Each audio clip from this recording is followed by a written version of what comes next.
এটা কথা না ফটো না দাদা হ্যাঁ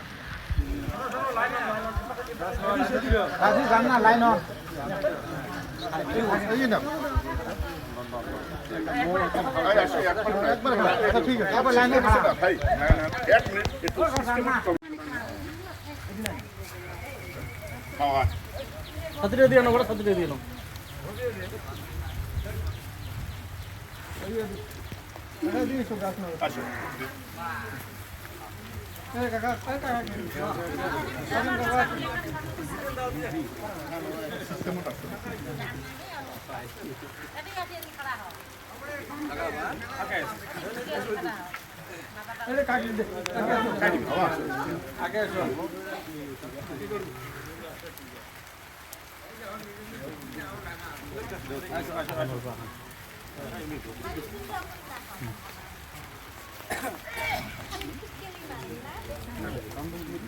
প্ৰথমতে মই আমাৰ গুৰুজীক প্ৰণাম জনালোঁ।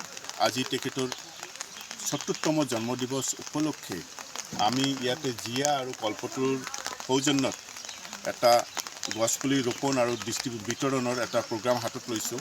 আমি আজি পাৰিলে ৭০খন গাঁৱত প্ৰতিটো গাঁৱত ১০টা ১২টাকৈ গছপুলি ৰোপণ কৰাৰ ব্যৱস্থা কৰি দিম আৰু ইয়াতে থলুৱাভাৱে কিছু গছপুলিও বিতৰণ কৰা হ'ব। এইখিনি আমি পৰিৱেশ নিয়ন্ত্ৰণৰ কাৰণে কি কৰিছোঁ, নিশ্চয় এই মেছেজটো যেতিয়া আমাৰ গুৰুজী পাব যে গুৰুজীৰ জন্মদিনত আমি এনেকৈ ইয়াৰ পৰা আমি এনেকৈ এটা কি কৰিছোঁ, নিশ্চয় গুৰুজী আমাক আশীৰ্বাদ দিব আৰু সেইখিনি গুৰুজীৰ আশীৰ্বাদ সবসময় আমাৰ প্ৰয়োজন। আৰু পৰ্যাৱৰণৰ কথাটো ক'বই নালাগে, পৰ্যাৱৰণ আমাৰ খুব দৰকাৰ হৈ পৰিছে, কিয়নো এতিয়া এই বছৰ যিটো গৰম পৰিব আপোনালোকে বিশ্বাস কৰিব নোৱাৰিব, 55 ডিগ্ৰী পাৰ হৈ যাব। সেইকাৰণে পৰ্যাৱৰণৰ প্ৰতি লক্ষ্য ৰাখি আৰু গুৰুজীৰ জন্মদিনৰ প্ৰতি লক্ষ্য ৰাখি আমি এই বিশেষ ব্যৱস্থাটো আমি দুটা সংগঠনে মিলি লৈছোঁ। ধন্যবাদ। কিমানটা গছপুলি আছে ইয়াত মানে ৭০০ৰো বেছি গছপুলি আজি আছে। ইয়াতে কিছুমান ডিষ্ট্ৰিবিউট কৰাটো বেলেগ ধৰণে হৈ আছে আৰু প্ৰতিটো গাঁৱত ৭০খন গাঁও আমি বাছি লোৱা হৈছে। ৭০খন গাঁৱত মানে ১০টাকৈ গছপুলি ডিষ্ট্ৰিবিউট কৰা হ'ব, মানে ৰোপণ কৰি দিয়াই হ'ব আৰু। ধন্যবাদ। হয়, আজিৰ অনুষ্ঠানৰ বিষয়ে ক'ব। নমস্কাৰ, মই ব্ৰহ্মচাৰী অচ্যুত, মই আৰ্ট অফ লিভিং আশ্ৰমত স্বত্বাধিকাৰী হয়। আজি ইয়াত আমাৰ পূজ্য গুৰুদেৱ শ্ৰী শ্ৰী ৰবিশংকৰজীৰ ৭০তম জন্মবাৰ্ষিকী উপলক্ষে কল্পতৰু আৰু জিয়া এণ্টাৰপ্ৰাইজেছ আৰু আমাৰ ইয়াত লোকেল স্থানীয় সকল গ্ৰামবাসীৰ উদ্যোগত গছপুলি ৰোপণ অভিযান আৰম্ভ হৈছে।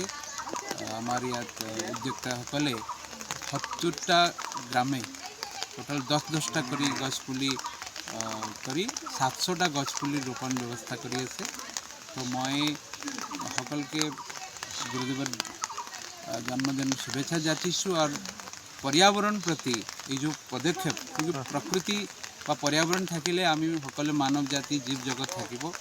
তো খুব সুন্দর পদক্ষেপ নিয়েছে।